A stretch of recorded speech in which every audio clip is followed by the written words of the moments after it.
washing machine සම්බන්ධ උනන්දුවක් තියෙන ඔයාලා වෙනුවෙන් අද ගෙනල්ලා තියෙන්නේ washing machines වලට එන gearbox models දෙකක්. මේ තියෙන්නේ gearbox model දෙකක්. ඒ වගේම මේව කොහොමද select කරගන්නේ?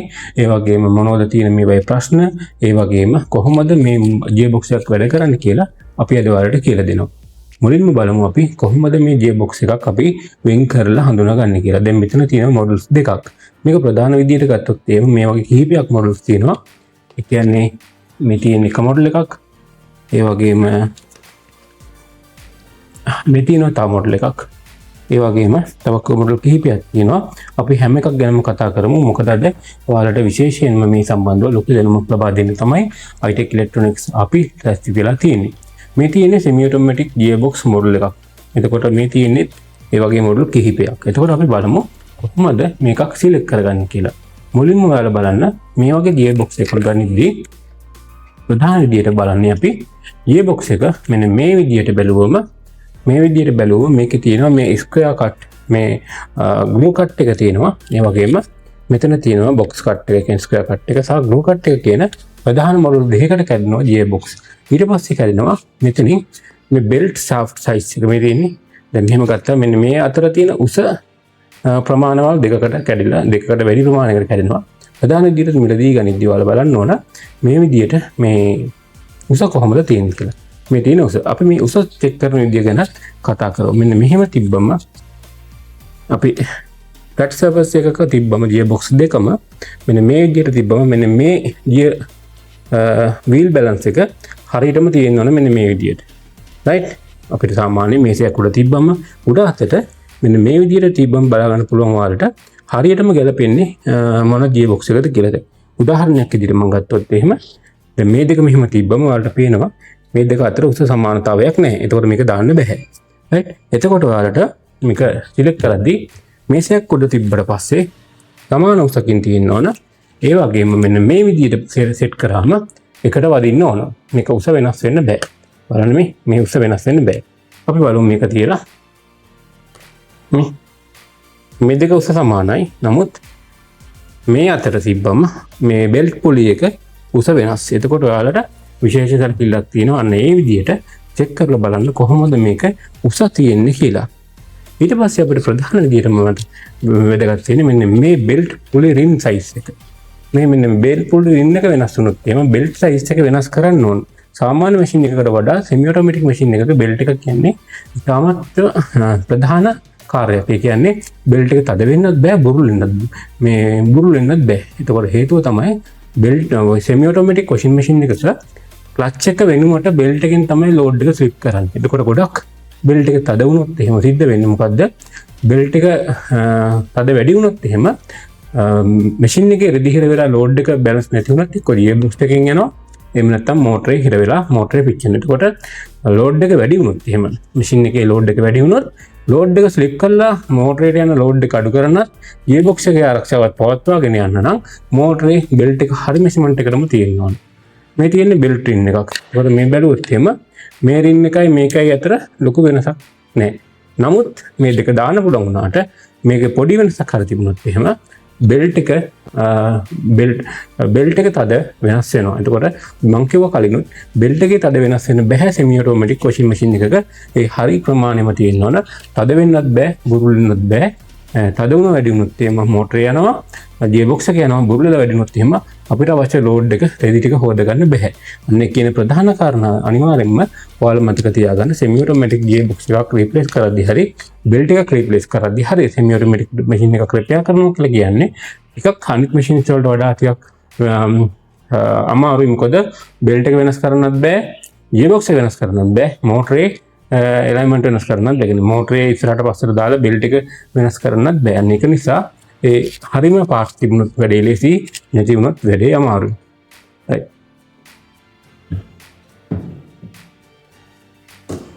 අපි දැන් කතා කරමු semi automatic machine එකක gearbox එකක මොනවද කරන කාර්යයන් කියලා. අපි දැන් කතා කරා කලින් motor එක කොහොමද select කරගන්නේ.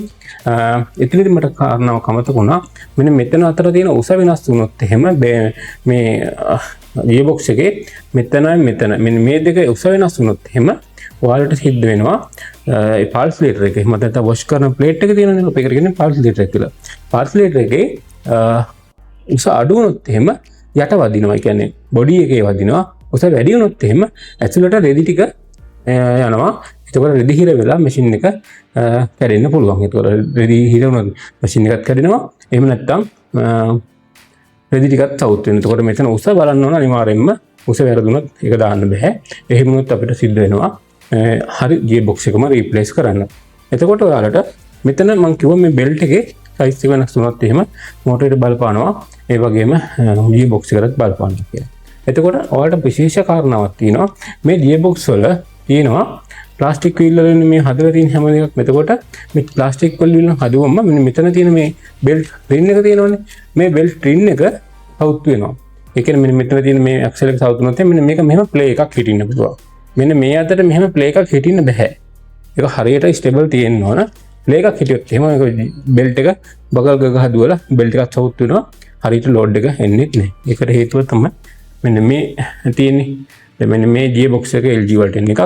මේකේ මෙන්න මැද ඇණයක් දාලා තමයි මේකේ තියෙන්නේ. ඒකට මෙන්න මේ ඇණේ කාලයක් ඇද්දි කැපිලා පුංචි වෙනවා. ඒකට බෙල්ට් එක පුංචි වුණාම මෙතන මේ කෑල්ල බහිනවනේ. ඒකට මේ කෑල්ල හරියට බහින්නේ නැහැ. මෙහෙම හෙල්ලෙනවා. මෙහෙම හෙල්ලුණොත් එහෙම සිද්ධ වෙන්නේ මොකද්ද? බෙල්ට් එකක් කැඩෙනවා. මේක හරියට වැඩේ කෙරෙන්නේ නැහැ. මේක නිසා ප්‍රධාන විදිහට මේ දේවල් මතක තියාගන්න. සාමාන්‍යයෙන් මේ තියෙන්නේ පල්සේටර් එකක්. මේ පල්සේටර් එකේ මේක කට්ට 11. රයිට්. මෙන්න මේ විදිහට අපි හයියෙන් කැරකුවමට පස්සේ මේ විදිහට මෙන්න මේ පැත්තෙන් කැරගෙන්න ඕන. රයිට්. මේ විදිහට මේ පැත්තෙන් කැරගෙන්න ඕන. දැන් අපි මෙතනින් හද කරගෙන මෙතනින් ඇල්ලුවොත් එහෙම හද කරන් ඇල්ලලා හිටියොත් මේක කරකවන්න බෑ. ලොක් වෙන්න ඕන. මොකද මේක ඇතුළේ ටච් එකක් නැහැ. මේක ඇතුළේ තියෙන gear plastic gear wheel set එකක් විතරයි. ඒතර ප්ලාස්ටික් ගියර් වීල් සෙට් එක විතරක් තියෙන නිසා ඔයාලට ප්‍රධාන විදියටම මේක ඇතුළේ ගියර් වීල් කඩලා ගියොත් එහෙම සිද්ධ වෙන්නේ මොකද්ද? කර ගාලා සද්දයක් එන්න පුළුවන්. මේක ඇතුළට වතුර ගියොත් එහෙම නොයිස් එකක් එන්න පුළුවන්. ඒ වගේම මෙතනින් අල්ලලා මෙතන සවුත් වුණොත් එහෙම මෙන්න මේ විදිහට කරකවද්දී ඔයාලට මේක ටකස් ගාලා ෆ්ලිප් වෙන සද්දයක් එනවා. ඊට පස්සේ ඔයාලට මේක සවුත් වුණොත් එහෙම මෙතනින් අපි කැරකුවට මේක කැරගෙන්නේ නැහැ. මෙතනින් ඇස්වල ලෝඩ් එක යන්නේ නැති නිසා මෙතෙන්ට හරියට ටෝක් එක යන්නේ නැහැ. එතකොට ඔයාලා ප්‍රධාන විදියටම මේක බලන්න සිද්ධ වෙනවා.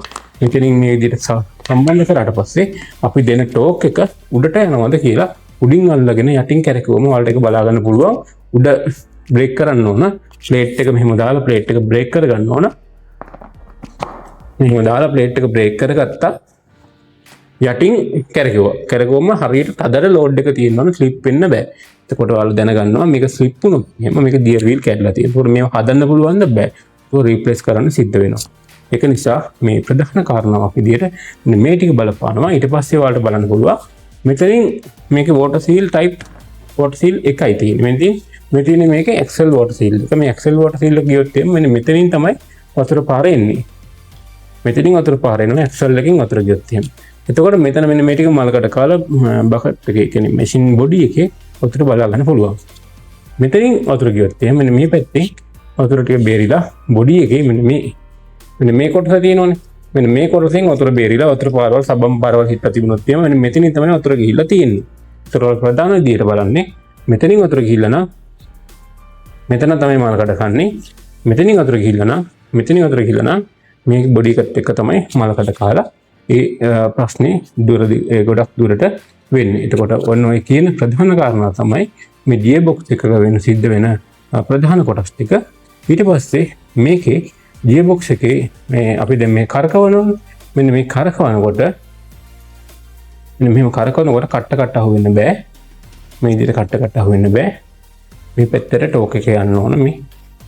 එතකොට කට්ට අහුවෙනවනම් මේක ගියර් බොක්ස් එක ගිහිල්ලා තියෙනවා. එතකොට අපි වීඩියෝ එක මුලදීම කතා කරා මේක කොහොමද සිලෙක්ට් කරන්න කියලා. එක්සෙල් සයිස් එක මේ අතර තියෙන දුර මෙන්න මේ අතර තියෙන දුර ප්‍රධාන විදිහට බලපානවා. ඊට පස්සේ මෙන්න මේ රින් සයිස් එක එකත් අපිට ප්‍රධාන විදිහට බලපානවා. ඒකට බෙල්ට් එක වෙනස් වෙන නිසා. ඊට පස්සේ මෙන්න මේ තියෙන මෙන්න මේ උස ප්‍රධාන විදිහට බලපානවා. ඊට පස්සේ මෙන්න මේ දෙකේ උස බලපානවා. රයිට්. මෙතන උස වෙනස් වෙන පල්සේටර් එක වෙනස් වෙනවා. මෙතන උස වෙනස් වෙන්නත් බෑ. රයිට්. එතකොට ඔන්න විදියට ප්‍රධාන විදියට මේ වොෂින් මැෂින්ස් වල ප්‍රධාන කොටස් තුනකට කැඩුණා. එකක් මේ ග්ලූ ටයිප් එක. ඊට පස්සේ මෙන්න මේ බෙල්ට් අතර උස ඉතින් මේ බෙල්ට් එක අතර උස කොටස් දෙකකට කැඩුණා. රයිට්. ඊට පස්සේ මෙන්න මෙතන තියෙන උස මෙන්න මේ අතර තිබ්බම මෙන්න මේ අතර උසට වෙනස් වෙන වෙනස්කම් තියෙන ගියර්බොක්ස් තියෙනවා. අන්න ඒ විදිහට තව LG වලදී කැඩෙනවා center axle side pulley axle කියලා මේ තියෙන්නේ LG type එක. මේ LG type වලදී මෙන්න මැදින් axle කියන එකක් තියෙනවා, side එකකින් එන එකක් තියෙනවා. එතකොට මේ කට 10 කට 11 මේ ස්ක්වෙයාර් කට් කියන type ප්‍රධාන කොටස් වලට කැඩෙනවා. ඊට පස්සේ මැෂින් එකක ගියර්බොක්ස් එක කියන්නේ ප්‍රධාන කොටසක්. එතකොට මේ ගියර්බොක්ස් එකක් පාවිච්චි කරද්දී මේ වොෂින් මැෂින් එකක ප්‍රධාන විදිහට මේවා නිෂ්පාදනය කරලා තියෙන්නේ ප්ලාස්ටික් වීල්ස් වලින්. එතකොට ප්ලාස්ටික් වීල් කියන්නේ ලොකු ලෝඩ් එකක් හදන්න බෑ. එතකොට ඔයාලා සිද්ධ වෙනවා රෙදි දාද්දි මැෂින් එකට කස්ටමර් කෙනෙක් නැත්තම් තමන් දැනගන්න ඕන මේ මැෂින් එකට රෙදි දාද්දි මේ රෙදි ගැලපෙන විදිහට රෙදි ටික මැෂින් එකට ලෝඩ් කරන්න. ඒ කියන්නේ බෙඩ්ෂීට්, ඩෙනිම්, එතකොට වෙනත් ඇඳුම් සිලෙක්ට් එක බර ඇඳුම් දාන්න එපා. ඒ කියන්නේ ඩෙනිම් දානවා නම් ඩෙනිම් විතරක් දාන්න. එතකොට බෙඩ්ෂීට් දානවා නම් බෙඩ්ෂීට් විතරක් දාන්න. ටවල් දානවා නම් ටවල් විතරක් දාන්න. ඒකට හේතුව තමයි මේ මැෂින්ස් වල හදලා තියෙන්නේ සාමාන්‍ය පාවිච්චියට කියන බර දේවල් පාවිච්චි කරනවා නම් ඒකේ ලෝඩ් එක සාමාන්‍ය මැෂින් එකට අපි දාන ලෝඩ් එක කිලෝ 5යි නම් කිලෝ 3කට අඩු කරන්න ඕන. මොකද මේවා හදලා තියෙන ප්ලාස්ටික් වීල්ස් වලින් නිසා ප්‍රශ්නයක් આવොත් මැෂින් එක කැඩෙන්න පුළුවන්. ඒක හේතුව තමයි මේ මැෂින් වල ක්ලච් එකක් නැහැ. මේකේ ක්ලච් එක සිද්ධ වෙන්නේ බෙල්ට් එකකින්. ඒකට බෙල්ට් එක හරියට ස්ලිප් වුණේ නැති වුණොත් එහෙම ගියර්බොක්ස් එක යනවා. එහෙම නැත්නම් මෝටරේ යනවා. මොක ප්‍රධානම කාරණාවක් තමයි ඕක. අනිත් එක තමයි මැෂින් එක ඇතුලින් වතුර මොන හරි ලීක් එකක් ආවොත් ඒක පාවිච්චි කරන්න එපා. ඒතර වතුර පාවිච්චි ලීක් එකක් ආවොත් පාවිච්චි කරන්න එපා කියලා කියන්නේ මේ මැෂින් එකේ මෙතනින් වතුර ආවොත් එහෙම මේක බෙල්ට් එකට වැදිලා බෙල්ට් එක හරහා මෝටරේට විසි වෙනවා වතුර ටික. එතකොට මෝටරේ සවුත්තු වෙනවා. ඒක නිසා ඒ ගැනත් සැලකිලිමත් වෙන්න. ඒ කියන්නේ ප්‍රධාන විදිහටම මේ මැෂින් එක පාවිච්චි කරද්දී මැෂින් එකට පාවිච්චි කරන රෙදි සම්බන්ධව ලෝඩ් එක සම්බන්ධව ප්‍රධාන විදිහට අපි සැලකිලිමත් වෙන්න ඕන. සෙමි ඔටෝමැටික් මැෂින් එකක් භාවිතා කරනවා නම්. ඒක නිසා ඔයාලා රෙදි වෙන් කරලා දාන්න මතක තියාගන්න. ගියර්බොක්ස් එක රිප්ලේස් කරාට පස්සේ ඔයාලගේ කස්ටමර්ට එහෙම නැත්නම් තමන් රිප්ලේස් කරගත්තා මතක තියාගන්න. ප්‍රධානම කාරණා තමයි ගියර්බොක්ස් එක කියන්න. ඒකේ ලෝඩ් එක බැලන්ස් නැතුව පාවිච්චි කරන එක. ඒක නිසා ඔයාලා ඒ සම්බන්ධව දැනුවත් වෙන්න මේ ස්පෙයා පාර්ට්ස් වලට iTech එකෙන් ගන්න පුළුවන්. අපි ඉන්නේ බොරලස්කමේ itechelectronics.lk වෙබ්සයිට් එක හරහා මේවා මිල ගන්න වගේම අපිව සම්බන්ධ කරගන්න contacts ඔක්කොම වෙබ්සයිට් එකේ දාලා තිනවා. ඒ වගේම අපේ description එකේ දාලා තිනවා අපේ සියලුම විස්තර ටික. ඒකට ඔයාලට අවශ්‍ය අමතර කොටස් මිලදී ගැනීම පමණක් අපිත් එක්ක කතා කරලා විසඳ ගන්න පුළුවන්. ඔයාලට පුළුවන් අපේ ආයතනයේ බොරලස්කමේ තියෙන්නේ බොරලස්කමට ඇවිල්ලා මේ ස්පෙයා පාර්ට්ස් මිලදී ගන්න. කොළඹ අයට නම් courier service හරි පික්මි ඔබ සර්විස් හරි ගන්න පුළුවන්. ඊට පස්සේ courier වලින් අපි අමතර කොටස් නිවසටම යවනවා. ඒක නිසා වසර 18ක සේවා පළපුරුද්දක් තියෙන අපේ ආයතනයත් එක්ක එකතු වෙලා ඔයාලා මේ අමතර කොටස් ප්‍රශ්න වගේ මොනවාද මැෂින්ස් වල තියෙන දෝෂ සම්බන්ධව ඔයාලා iTech Electronics channel එක හරහා දැනුවත් වෙන්න කියලා මතක තියාගන්න. සුබ දවසක් හැම දිනකටම iTech Electronics channel එකත් එක්ක එකතු වෙලා හිටියට.